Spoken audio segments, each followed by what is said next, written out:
Welcome to the Midlife Men podcast with me, Philip Briscoe. Today, I'm joined by Michael Rice. He's a bioarchitect and a mentor, amongst other things. His journey from designing houses to guiding men reveals what it means to build a life from the inside out. And he's going to talk about that today. So welcome to you, Michael. Thank you so much, Philip. And I've enjoyed our engagements to date, and I'm very honoured to be here. Great. Well, let's start by introducing you. So you're Irish, you're an Irishman. You've lived all across Europe. You now live in Portugal. And as I mentioned just in the beginning, you describe yourself as a bioarchitect, builder, geometer. People may not know what that means. A martial artist, mentor.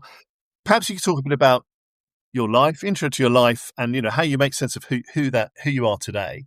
Thank you. Great question. And I'd like to start by saying that, labels limit, but also they're vectors for sharing and understanding. So when you say I describe myself as such, upon being asked, they're useful points of reference upon which to open and discuss what's real in life.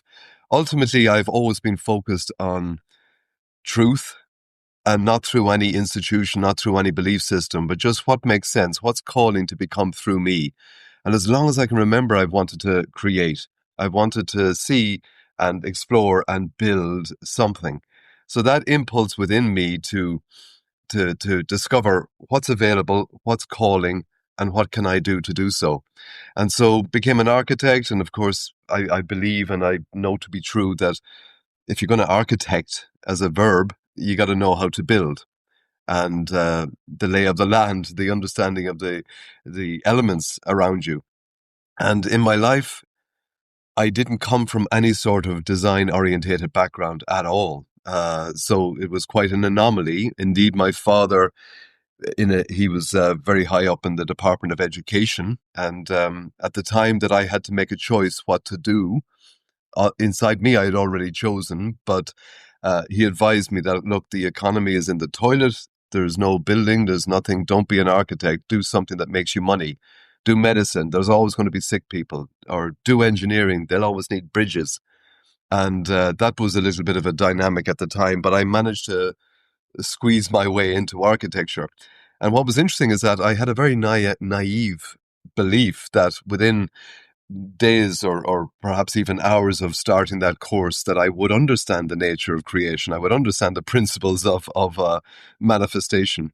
But I was disturbed to realize that's not so. Nobody knew what was going on. Nobody knew what the truth was in design. Now, I'm continuing to seek that, so I'm not sitting here claiming I know the answer, but the landscape is a little more known to me. The mapping and the navigation and the adventurous desire to explore has revealed some things that I'm absolutely passionate about sharing. And that's not just applicable to the realm of design and architecture. It's absolutely touch basing right into our life, right into our how we relate, how we connect, how we open, how we manifest. So if that doesn't sound too blah blah, let me get more real about it. I didn't come from any sort of place of wealth or and I'm not saying that like as a badge of honor. And I came from, I think in these days, you would think of it as privilege in terms of a stability. But it was pretty much do it on my own. And I got married early, more or less upon graduating. And I was very, very, very lucky with where I ended up. But I must say I barely graduated. I actually failed the first year because my naivety meant I didn't know how to play the game. And it is a game, the game of sounding like you know something, the game of pretending you know something. And my naivety meant that I didn't know what best to do in this environment. But I struggled through. I barely graduated. But upon graduation, I was extremely lucky, let's call it luck, to find myself in a situation whereby I was in a practice in Dublin. There was just me and the boss. And the moment I arrived, the boss says, "Oh, good, you're here. I'm off." And he planned to sail for many months, and he went sailing. And there I was alone, sitting in an office, totally terrified, barely graduated, no experience, and the phone rang. Cut a long story short, within the first year, I'd already done 3 or 4 buildings. And this is back in the 1990 or so. And it just went from there. And then within a few years, I was out on my own. And then the adventure really began because I wanted to know deeper and deeper. So I started studying geometry. I started studying other design philosophies, other ways of doing things. I had first child when I was 27. So this was back in the late, no, 1994. And then four more, so five children. They were home birthed, they were home educated. And I remember my eldest daughter was responding to some question that was saying, "Why do you home educate?" She was only 5 at the time. And she said, "Because my parents have a lot to learn." you know, and so it was. So this was a very expansive time. I was developing my practice, I was learning, I was traveling. And they say you teach what you most want to learn. So I was doing a lot of that. And because the kids were not locked into a school system timing, I would take one child with me whenever I was off teaching somewhere, be it America, Australia, you name it. So there was absolutely a wonderful life, and in all the ways that might have meaning for anyone listening. I had the marriage, the children, building my own home, practice, and enough to put food on the table and do the next thing, and then it all sort of collapsed. I want to go back to something you said a minute ago about how you were kind of you didn't know the rules and you were just kind of pretending. Do you think that's relevant to all of us? And I mean, and this was when you talk about when you were younger, but does this apply to a lot of us all the time? We don't really know the rules and we're just kind of winging it. It's again, fantastic question, Philip. And it's going right to the end, as it were. And I do believe that it's very good to know the end from the beginning, because then you can inhabit the landscape much more coherently, much more powerfully. So, yes, I think it's very important. We don't know what's going on right now. And that was the impulse for me to create a program, one-to-one mentoring for men, to use my experience, my, let's call it knowledge, and to support a man to travel into the unknown, which is so much going on. Right now, there's a huge tendency to specialization on one level, be it in whatever you're doing professionally or practically, and then everything else just seems like too much. So it's either all or nothing. It's like I'm focusing on this, and that's my life. I'm going to stick on my lane, stay in my lane is the expression, I think, and just do what I know to be familiar and so on. And everything else is scary and unknown. And that's deliberate. I believe that's deliberate. So yes, many, many, many men, in my experience, are nervous, self-doubt, unsure, because everything's changing. Nothing seems to make sense.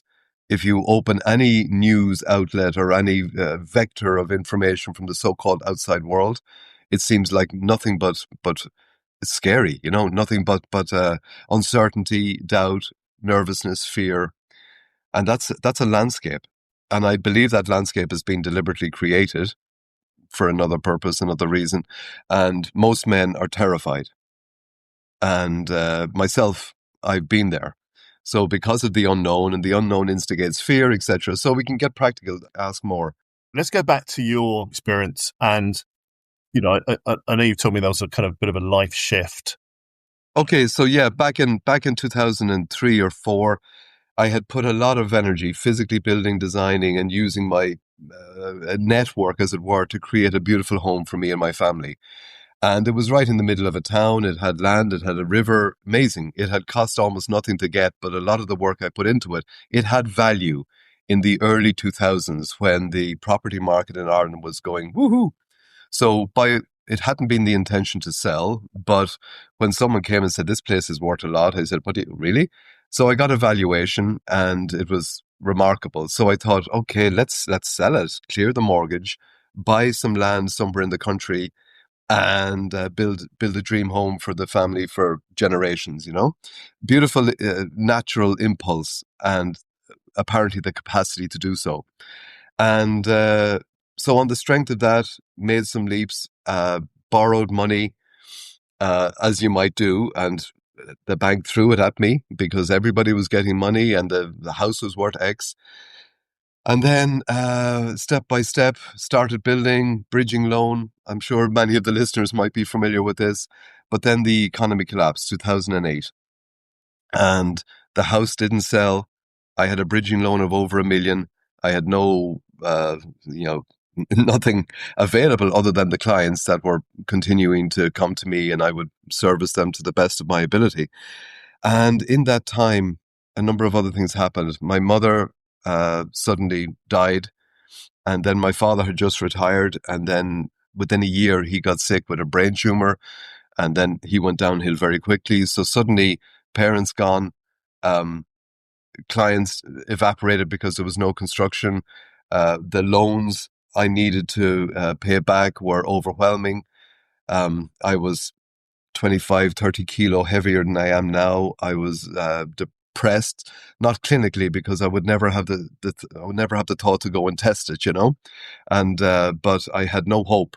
I had 5 home educated children, and nothing made sense. And I was in a place of despair and a little bit of a soul shock, let's say. So it wasn't like I'd built up a kingdom and suddenly someone took it. It was everything seemed to be flowing in a direction that was positive and life affirming, and suddenly, thump, the rug taken out. And I blame nobody. I don't say that the system did anything. These are cycles. I was unaware of the possibility, or because of, let's say, overwhelming enthusiasm and creative impulse. But then the upshot was that I was in a position that was very, very difficult, and didn't know what to do. So in that time, I was approached by someone from the Czech Republic who had seen my work and said, "Can you come and give some talks on bioarchitecture?" Let's say it's not necessary to define that, but you could describe it as sort of a architecture with a twist, for life, creativity, for truth, etc. So I said, "Wow, something's coming," and nothing was there. It was a muddy landscape, and suddenly this was an offer. I thought maybe if I reconnect with that capacity to communicate, to share, to open, and I went there, and when I say something happened, there was a switch. There was an impulse for that. There was a reason, let's say, but it's not necessary to go into it. But basically, there was something shifted in me, and it woke in me. And I use that in terms of awaken. I hate the word woken in its normal context. It awakened, let's say, it awakened in me like an ancient calling that I didn't even have words for at the time. Something that was knocking on the door of my soul, and that opened up something, and that opening caused chaos in my life. So, wow, it turned everything on its head. And in a relatively short time, I found myself in the Czech Republic. Do you think that's because you had reached a point, let's call it a low point, where your life had not taken the direction you wanted? In fact, it sounds like it was going in the polar opposite direction. Do you think because you were at that point in your life that it was that you got this calling, that you were open to it, or it surprised you? Yes, and I can look now with a little bit of mature hindsight and see what was moving at the time. I can see it as like a hand reaching down to pull me out of the mire. I'm not claiming that hand was coming from the pearly gates or the clouds, but it was something within me that was saying, "This is not who you are. This is not who you can be." And but there is the expression, "You can't have your cake and eat it." I often wonder, is that true, or is it one of the programs that we were told, like, if you're over 40, it's downhill? So I think it is possible if you're the one consciously creating. But at the time, there was certainly a sense that something was awakening within me, knocking and reminding. My mind was a little bit more awake again. Now, it could have been a classic midlife crisis. And I mean, certainly it had all the attributes and elements that would normally be considered this.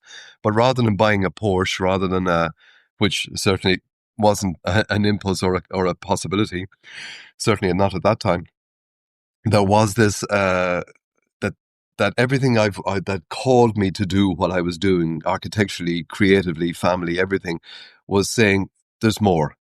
Not in terms of more, another car, another this, no, but more calling, more that needs to be shared and expressed. So I jumped to it, and they say you can't be a little bit pregnant, and that was the feeling. It was all or nothing. And I really thought that I could build a bridge between my old life and this new iteration, this new possibility. And I thought I had the capacity to stand on both sides of the bank and to just let things go through. But no, it was, so there was a period of time that was very difficult transition, a lot of shock, inner and outer, a lot of implications for family. And there is an expression, omnia mutantur, nihil interit. It's Latin. It means that everything changes, but nothing is truly lost. And I needed to embrace that as a truth because I was, inverted commas, losing everything, uh, everything that had meaning to me. And I was opening and surrendering to something that had no obvious meaning, no logic behind it. I had no home. I was loosely associated with a place in the Czech Republic upon which I was opening.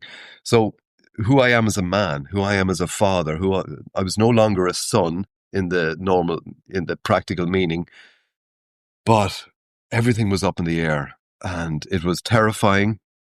Yet there was also something saying, that expression, when you find yourself walking through hell, just keep walking. So, and I certainly don't wish to dramatize this or to set myself up in any way and perceptionally, but I look back and I can see, wow. And I remember speaking to somebody, one of the remaining people I could call friends, because everybody was judging me for being crazy, selfish, ridiculous, any number of expressions. And he just said to me that he feels what I'm describing, but he said the difference in you and me is that you're deciding to go for it, and I'm deciding to stay. And he said anyone that looks at both of us will probably give me, not me, but him, the medal, because he stayed and responded to his responsibilities and so on, and I'm the one who ran away. And that has generally and continues to be the perception. But for me, I know something different happened, and it opened up. So I think another question that would be calling from this, like, then what? How did I start working with men? Because I was thinking, okay, there's just me here. Who the hell am I now? And I ended up meeting a few men within the context of what I was doing there that were in a similar situation. And I just thought, my God, I feel lost. They seem lost. So do we just get lost together? Or is there something calling? Like what? Then I had to go back into the ancient sense of who I was as a creator, let's call it, as a builder. Like, how do you build something? You need to understand the nature of the soil. What foundations are going to be viable here? What materials are available to me? What are the rules and the regulations and the limits that are being imposed from the outside that I need to consider and work with? What are my own capacities? Can I build? Question mark, nervous question mark. And then, wait a second, if all of those things are available or at least knowable, then what's the vision? What wants to become? And then I had this epiphany, and I met a woman who just said to me, so what do you do? The normal question would be, oh, I'm an architect. But that was no longer actual. It was historic information. So what came through me shocked me because I didn't prepare it. It wasn't like a little slogan. But I said, I want to build an army of conscious men. And her mouth dropped, as did mine, And I'm just thinking, what the hell is that? Where did that come from? And had you articulated that before? Because often when you have to verbally articulate something, it really helps shape your thoughts. I had never said it before, Philip. It just it came out of me. I have goosebumps now just describing that moment because it was seminal.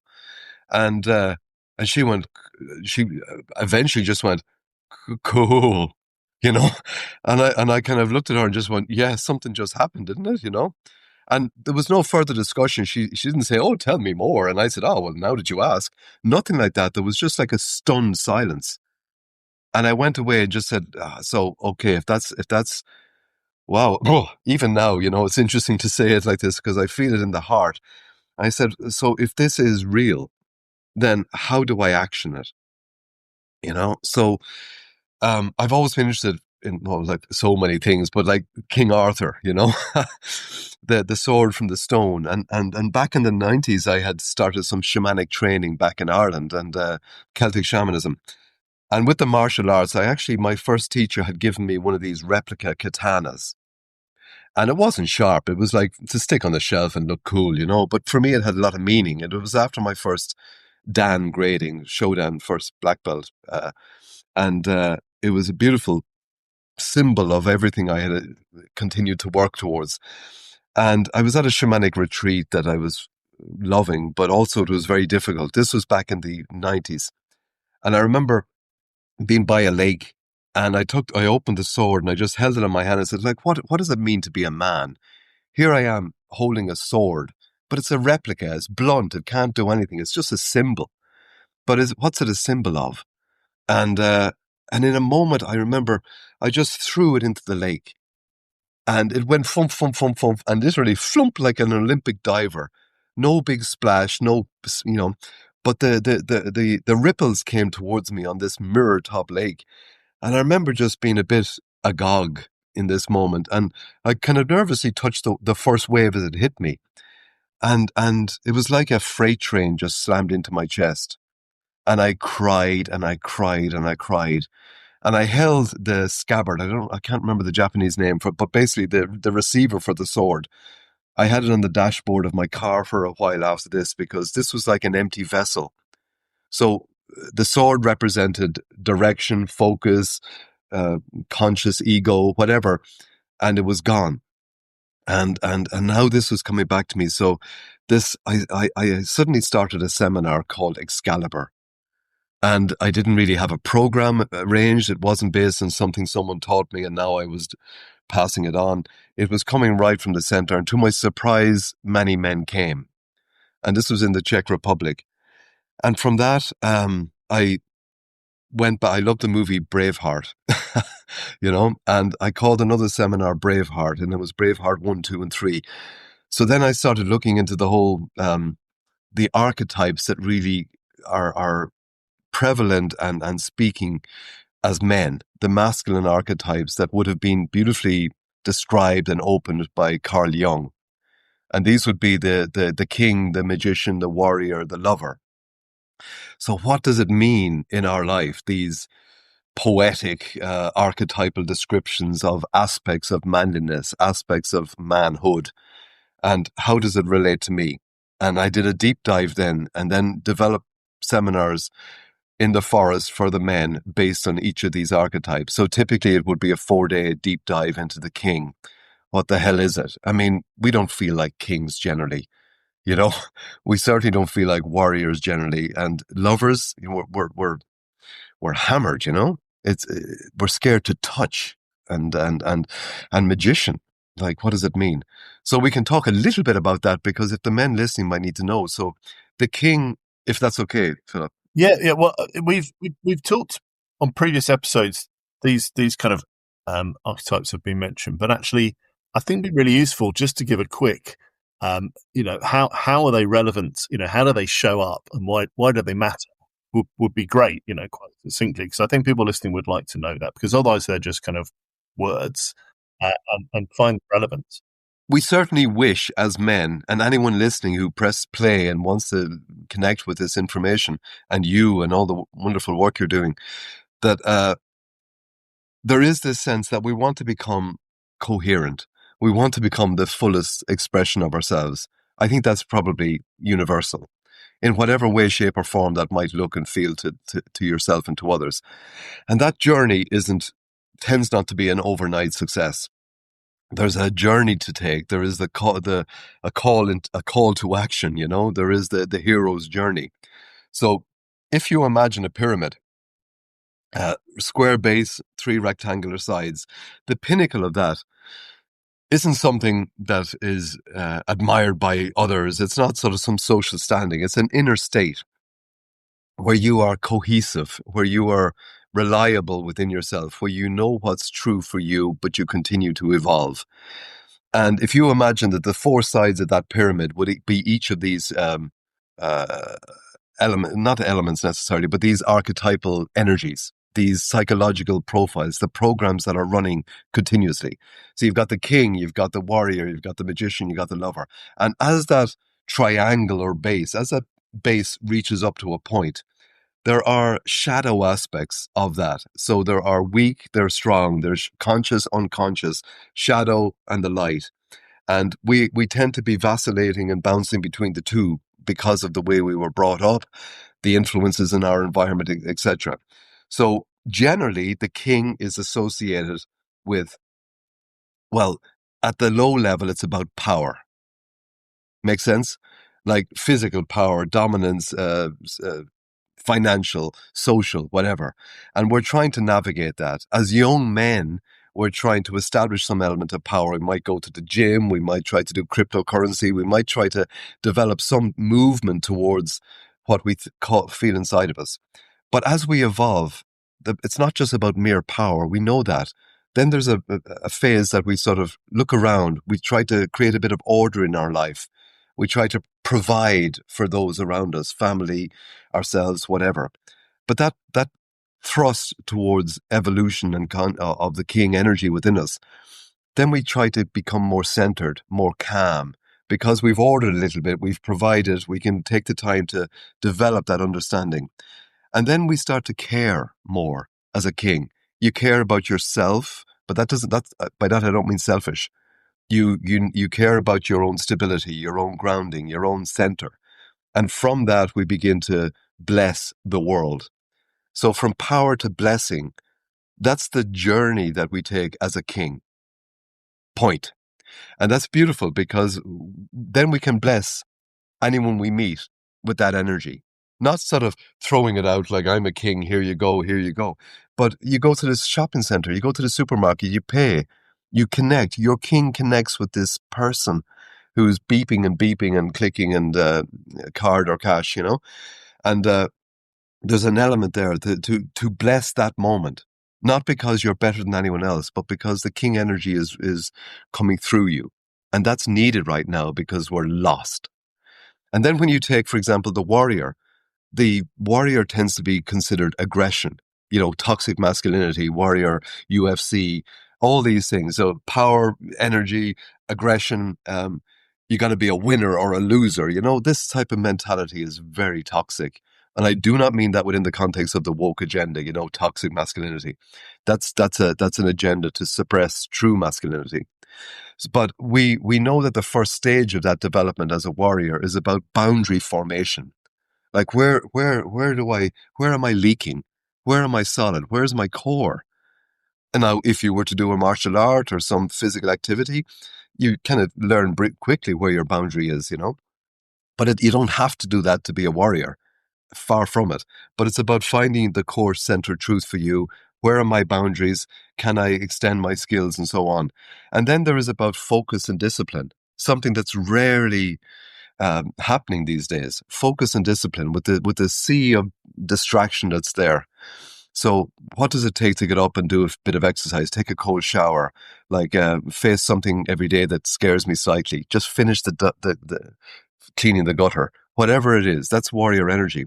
And then there's an element of protection, not protection from the bad people or the cabal or the agenda, but protection in terms of a viable immune system, psychological, physiological, intellectual. So to be able to perceive, because a warrior isn't about chopping down everything in front of him. It's about assessing the environment and seeing the boundaries that make sense. And ultimately, in the same way that the king wants to get to a place of blessing, the warrior wants to get to a place of service to the world. Now look at those 2 points straight away, Philip. Service and blessing. How many men do we know that are embodying that in a meaningful way? Yet we're all capable of it. And it is a journey. Then when we look at the magician, this isn't like a, in ting tong, abracadabra, but it's about knowledge, understanding your own psychology, physiology, economy, whatever it is, a little bit of knowledge. And that's accessible. Like we don't have any shortage of knowledge. It's all available for us if we focus.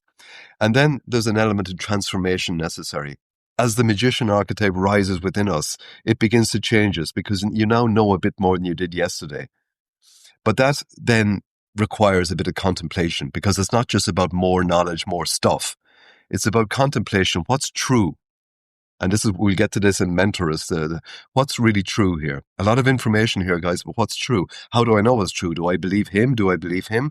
Or does the magician develops the capacity to feel the truth? And then that's the birth of wisdom. So the contemplation leads to wisdom. But what's the culmination of this? It's healing. It's healing. You wouldn't think a magician is healing, because ta-da. But it's ultimately, you've got blessing, you've got service, you've got healing. Healing that which is in front of you. Because there's a lot of healing that's needed in this deliberately destructed world. And then the lover, that's a big one, because it begins with the notion of embodiment. And of course, look what happens now. Most young men, the embodiment is not particularly coherent or healthy. Access to pornography, to vaping, to drugs, to whatever. You don't have to be deviant. It just seems normal now. So the embodiment is about gratification. It's about more. And it's very much out of balance. And I shudder, when you see young teenage boys and girls, because of the access to pornography, the guy's perception of what a first date should be is so, perverse at this point. And I'm not saying that in some sort of a standoff Catholic perspective. No, I just mean in terms of the opposite of the lover archetype. So the mere embodiment energy is there. And when the lover begins to activate within us, then there is an understanding, a little bit more development in our understanding of sensuality. Like, what does it actually mean to touch and be touched without an end game? Like, connection to a plant, to an animal, I know my lover archetype has been helped by this kitten. I didn't want a cat. It was a rescue from the fires that happened during the summer, and but she's opening in me something that that's noticeable in terms of the connection, and that's what the lover is about, connecting. And then there's a notion of intimacy. So this can be viewed with an intimate partner, absolutely, but intimacy with your own system, your own body. Like, this is day 5 of a 5-day fast at the moment, because I felt my lover basically kicked my ass last Friday. By that, I don't mean my wonderful partner, but my inner lover, because of, I need to do something to clean out my system a little bit. So it's a 5-day. I finish tomorrow morning, but that's a lover archetype within me. And then there is a notion of community. Not necessarily a hippy-dippy community where everyone has dreadlocks and tattoos. That's fine if that's your thing. I'm not judging it. But community in terms of reaching out and connecting. The lover connects. And ultimately, the culmination of this energy is joy, something that's hugely missing, like natural joy. So when you take this together, the cohesive self that is on offer with this would be blessing, service, healing, and joy. Like, you take those 4 words, Philip, like which man wouldn't want to have that as a river through his life and to know how to navigate that? And is that a bit of an overview? That's brilliant. Thank you. Everything you've described in those 4 archetypes is within us, but we are not conscious. We're not consciously managing them, or we're not looking through the filter or the lens that you've just described. So how do you then, men listening to this who recognize themselves and all of that, and of course we all will, and think, well, I'd like to, lever that one up and that one down. I mean, how do you work with men to start to do that? Because, the busy, you live a busy life. Maybe you've got, kids and you're stuck in traffic, or maybe you're really lonely and you haven't got anyone and you're depressed. I mean, there are so many things that would get in the way of having the headspace, and maybe you'd see it as a selfish luxury, to then start to examine yourself and start to think of your life in these 4 archetypes and how you can, harness them, I guess. I mean, can you talk a bit about how does that work? How do you work with men to help them embrace this for benefit to themselves? So what I just described is a blueprint. It's a navigatory map. And however I describe it, there's a few key words there. But it's not about the words. They're just pointing towards something.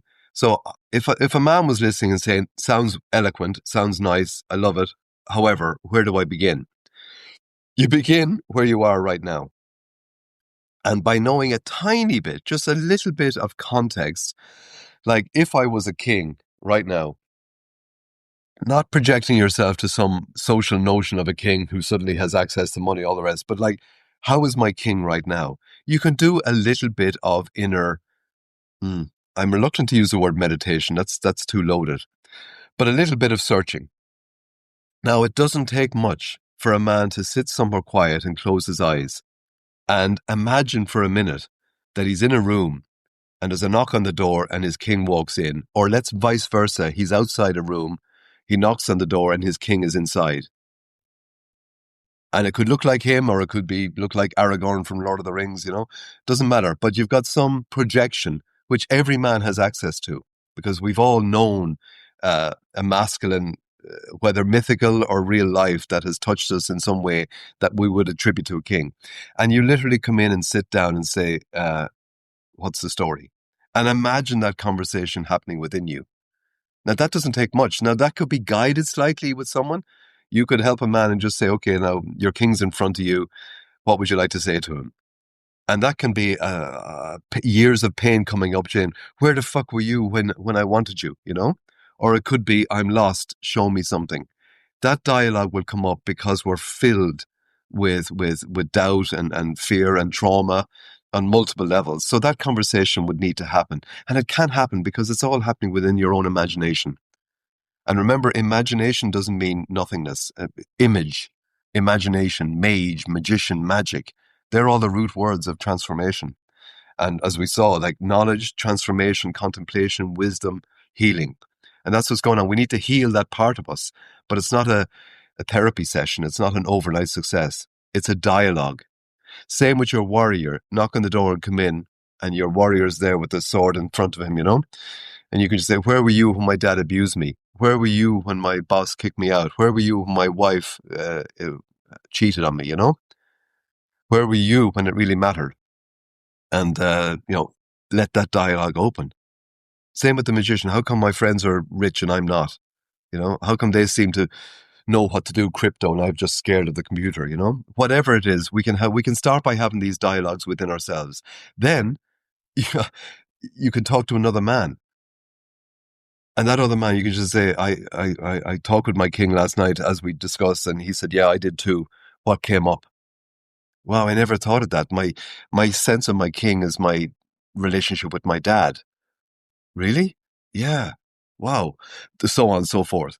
So then it's about, the way when you're looking to buy a car and you've done your research, you've found the one you want, but in that journey, you suddenly see the car you're focusing on everywhere.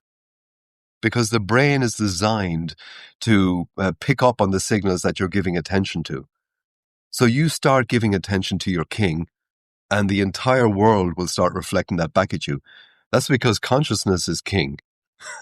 We're not just bio lumps just moving around this world being assaulted by the elements around us. The universe will absolutely respond.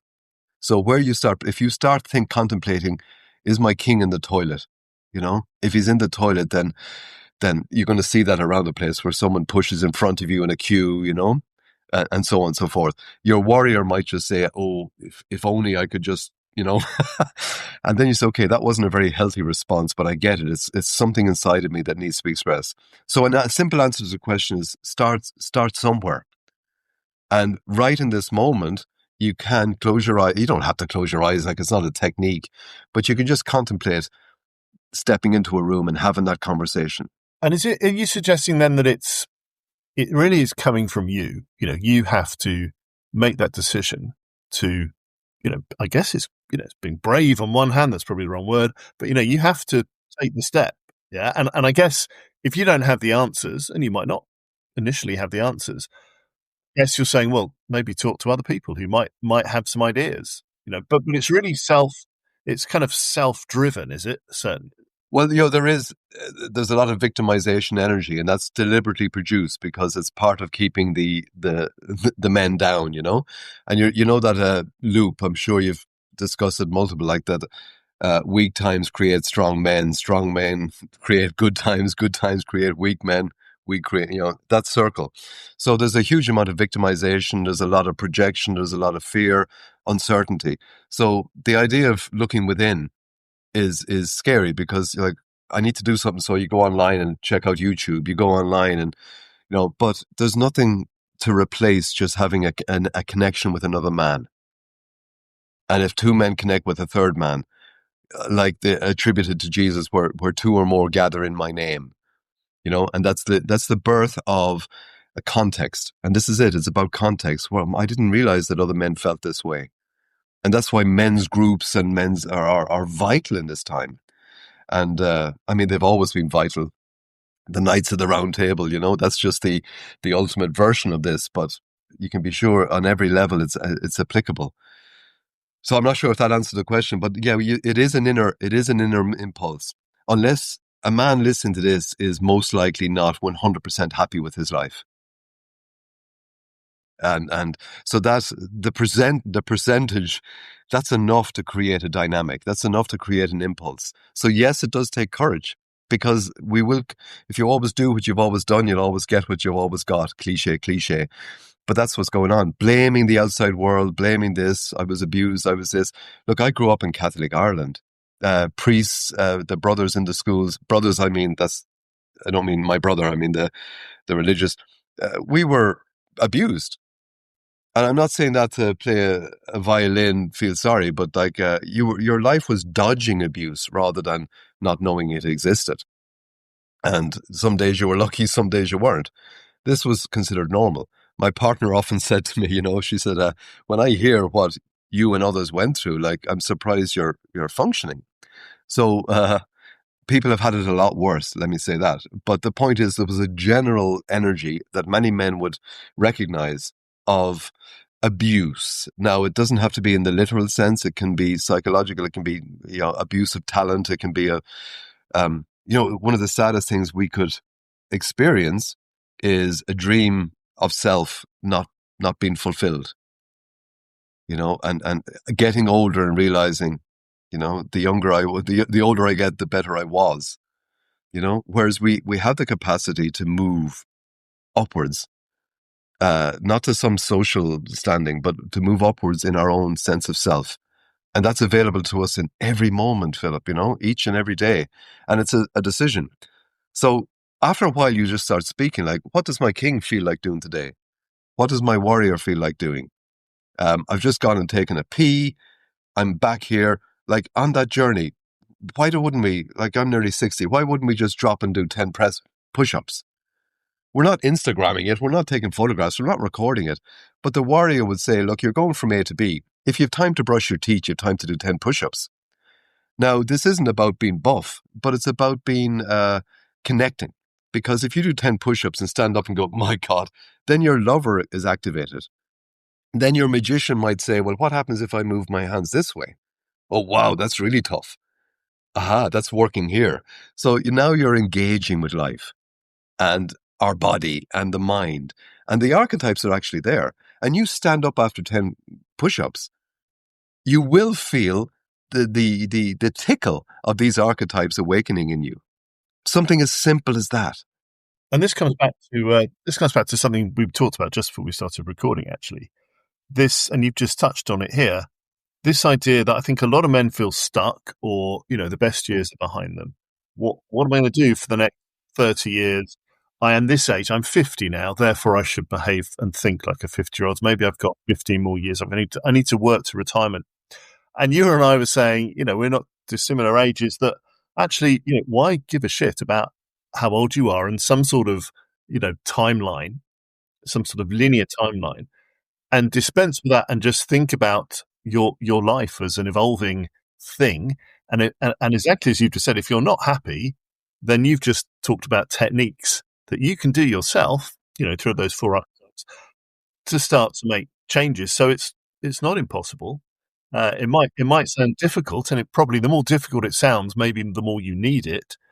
But yeah, this dispensing of thinking of us as having a linear lifespan that starts to slow down once we get past, middle age, whatever age we think that is? Well, I give a practical example. Like, I'm living in the center of Portugal. We're on a side of a mountain. There's terraces. It was recently devastated by the fires, so there's replanting trees. But when first here a few years ago, suddenly my knee gave in, and I didn't sprain it. I didn't fall bad or something. I just couldn't go up or down the stairs. And there was a moment of understandable thought, like, is this just old age? Is there I didn't go to a physio, but I was kind of wrapping it up and I had to walk like a sideways to go upstairs. But the knee, the magician would basically say, aha, I read something about this. The knee is about fear. It's about forward motion. It's about flexibility. It's about being able to climb up. And now, you might just think that's new age, blah, blah, but I just took it seriously. I just said, okay, if that's what the knee means, and my system is for no obvious impact or trauma indicating a knee not working, and it was the left knee.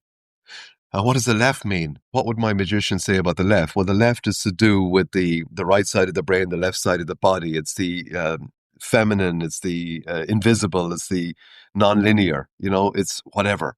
So I just did a little bit of play with this. Play, I don't mean tra-la-la, I just mean exploration, let's say. And once I realized that this was fear, it was a collective program, a morphogenetic belief system that I'm getting old. Therefore, you got to expect these things happening. And once I became aware of that, it wasn't an overnight success, but within a few weeks, maybe months, that awareness no longer meant that I no longer needed to manifest that because I let it go. I let go the idea that I'm getting old. That's not denial. That's just a gentle acceptance of the nature of change, but not to buy into the attributes that come with that. The social presumptions, over 40 downhill, you can't do that now. And all these jokes, which are ha ha ha, but these idea of guys getting out of a chair where there's a big groan, it's been amplified from a joke environment on a few YouTube videos, guys getting out of a chair, creaking and groaning, or sitting in with a big ah, it's funny, but that's just a program. And something similar. And again, I got a verruca on my other foot, so I literally couldn't walk. Here we go again. So I'm taking the awareness of these, my body showing me something, and then diving into the reason for it. But if you just think of it as a physiological medical thing that needs to be cured, and don't see it as a beautiful sign that your own soul, for lack of a better description, is basically indicating very clearly to you. Something I'd like to perhaps finish on is you've talked, we talked a lot about the archetypes, and you've talked about Mentorus and about your passion and, belief in how to help men find a purpose, I guess. For men listening to this, and I know we're kind of reiterating this now, but for men who listen to this and they know they need to change something, where do they begin? If you've ever had an animal and you bring an animal to a vet, a good vet will just look at the way the animal stands or sits and can tell a wealth of information about it. It's called conformation. What's the shape? So there is a geometry to life. There is a pattern that makes sense. And that geometry is something that we are actually neuroaesthetically trained to perceive. It's never been a skill that we've learned in school or developed. So awareness is the first step. Now, we all know that the primary impulses for most behavior is relationship, health, and finance. They're the main characteristics that we would find fault in, or we would think we're not fully developed in. Am I alone? Do I have a partner? If I have a partner, is that relationship beautiful? Is it coherent? So the first key that I would suggest to any man is be honest. Look at your life. So if you are a builder or an architect or anyone seeking to create a meaningful structure, there's something you need to do. You need to stand on the land of your life in honesty, and literally take away, if you go to see a site, do you drive to the site and just stay in the car and look from the windows? You're sitting in a comfortable chair. Get out of the car. Stand with your bare feet on the ground. I'm using metaphor here, but I hope, the metaphor's there. Like no filters, no leather shoes, no rubber socks, like stand with your bare feet on your ground, look at your life and really open your awareness to it. There will be a response. It could be sadness. It could be, no, I can't do this. I'm out, whatever. There will be a response. It's rare you'll find a man that will be completely satisfied with his soul's expression in this world. So look at your life. Look at your health. Stand in front of the mirror with your jocks off, This isn't about buff. This is about what's the truth of my body right now. What's the truth of my mind? When I hear someone saying this, do I drop into an immediate program response? That's ridiculous. No, screw you. Look clearly, feel the truth of this moment, and be honest, because that's the only vector for truth to come in. And I remember my dad was very, very honest man. He just said, look, always tell me the truth, son, even if you've done something terrible. I can't help you if you don't tell me the truth. Now take that moment of connection and do it to yourself. I can't help myself grow if I'm not prepared to look at the truth. Am I carrying, like you can look at this physically, mentally, emotionally, spiritually, it doesn't matter. You can look at yourself physically and just say, am I optimal right now? Could I do with losing a few pounds? Why do we have those few pounds on us? Lack of discipline, perhaps, lack of awareness, habits of diet. I love to eat. I love food, So it's about what and when, and that's a reasonably good door to begin with, your physical body, because every cell in your body has access to the truth, but we are suppressing that inner wisdom. Then you can start looking at my mind, like what's the mind? Do I know what's real? Or do what I think is real because I've watched 15 Joe Rogan podcasts, and I think these opinions have some meaning. Do I just sit back on my laurels and what I learned 20 years ago, I'm just regurgitating and hoping it doesn't fall apart before I retire? Look at your mind. So I think every man has a chance to be radically honest with himself. Introduce critical thinking, introduce understanding. So a mentor can help that person reflect. I'll give you one example. One of the men, I won't say his name, but one of the men, he's had a relationship with his father and his older brother that has always been difficult because they had businesses together. And the father was the patriarch and the older brother was the boss, and he always was low. And he was he's an architect, but they were saying, and he wanted to become a bioarchitect, in other words, to really focus on geometry and beauty and truth and meaning. But they were not quite laughing at him like in the movie, ha ha ha, but they were thinking, you can't do that. Just do your job, do something else. And he was never able to stand with them and be himself. Now, I wasn't mentoring him how the next time he meets his father and his brother, you must stand this way and do that. Nothing. But the process awakened something in him. And I don't ask the men for feedback, but of course we communicate and stuff comes. And he said to me, I had a business meeting with my father and my older brother. And he said, something shifted inside of me. He says, I can't actually verbalize it.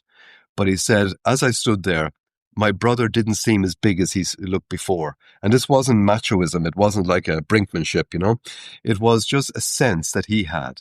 And the father said something to him. And he actually said, along the lines of, I'm proud of you, son. And he never heard that in his whole life. He did nothing to instigate it in terms of nonviolent communication and I feel, I need, I wish, It just became a something shifted inside of him. And he came back to me and said, look, everything we covered in Mentorus, he says, I didn't apply anything specifically, but something shifted in me.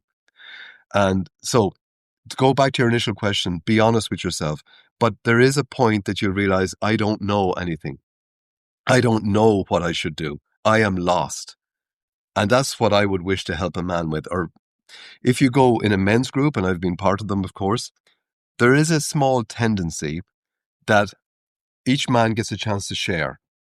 And that sharing is beautiful and open. But I noticed, I was part of a men's group back in the early 90s in Ireland. But I noticed I was there with them for about a year and a half. But I realized after several months, I just thought maybe this is just a phase. Nothing was changing. The issue that each man was now open to share became how that issue manifested in the previous week. I didn't notice any evolution. So certainly there was a level of comfort knowing that on Friday I meet the lads, and I chat, but there was no development. And I remember bringing it up, not conversationally rather than projectively, I said, guys, can we not do something about this? And it wasn't, but I remember the response was like, don't rock the boat, like, look, we have something here. What are you suggesting? Do you think you know better than us? And I remember just slowly backing away, just thinking, okay, this is not the environment for it. And I think many men's groups suffer from that habitual. It just becomes a new vent, a new vector of description. Oh, she gave me a hard time this week. You wouldn't believe what happened on Thursday. Story, story, story. I'm interested in evolution. I don't mean Darwin. Personal evolution towards that cohesive self. I want to be a blessing on the world. I want to be of service to other men, to the world. I want to bring joy. I want to heal myself and the world. And every man has that possibility. And because that's not generally known, it's not really accepted. It's certainly not taught to young men. You can be this. So again, to get practical, radical honesty with yourself. When you get to the point of saying, I don't know, I'm fucked, then you can reach out. They can reach out to you, to many of the other guests that you've had on. They can reach out to me. You can give my email, It doesn't mean that any man that contacts me needs to do Mentorus. Maybe I can help them in some other way, And that's my passion. That's my deepest purpose. That's my mission now. I now realize that the army of conscious men wasn't about numbers. It was about the special force guys are called operatives. How do we operate in this realm? And you must do, if you take that well understood in the movies, these operators are able to operate individually or as a group or as a team. You can drop them into any environment. And what's the first thing to do? Assess the environment. They have the mission, whatever that might be. Each man's mission might be to get healthier or to form a new business or to reignite a relationship that has dropped into jaded complacency, whatever, or active aggression, How can I regenerate? How can I reformulate my relationship with my children? How can I touch those that I work with, etc., etc.? Whatever the mission is, what do you do? So the metaphor here is double-fold. Be an architect and be a special force operative. And they have a lot in common. Know the land. Know the terrain. Know the elements. An architect needs to know, where's the sun? Where does it rise? Where does it fall? What are the winds? What's the topography? What's the soil level? What materials have I available? What can I get if I don't have them here? And what can I do myself, and what do I need help with? So any man listening that might feel depressed or to feel helpless and useless, we can start by that. Just take off the shoes and socks, metaphorically and in many cases literally. You step onto the wet ground anywhere you live right now. Stop insulating yourself from the truth. Get your feet, step onto the wet grass. Stand there and fucking cry if you need to, or scream out if you need to, or close your eyes and have a talk. So you don't need anything for that. You don't need any subscription fee. You don't need anyone's permission. In the middle of an apartment complex, it might look a bit embarrassing, but who cares? But every man listening now has somewhere he can go quite readily, by foot, by car, by bicycle, where he can feel safe enough to take his shoes and socks off and ... maybe get naked, man, and just stand there and feel the wind making you cold, shriveling your nuts, making your body respond. That's your body saying, okay, I'm open to the truth. But what do? We put on boots, we put on a jacket, we put on a woolly hat and a scarf. Now I'm ready to go outside. No, we need to be ready to go outside and face the truth in our naked. And that's courageous, but it's not hard, I think that's a very good place to end the discussion on that note. That's fantastic. Michael, thank you so much. I'll put your email in the show notes. There's a huge amount, I think, for people to extract and benefit from your discussion, your words. So thank you very much.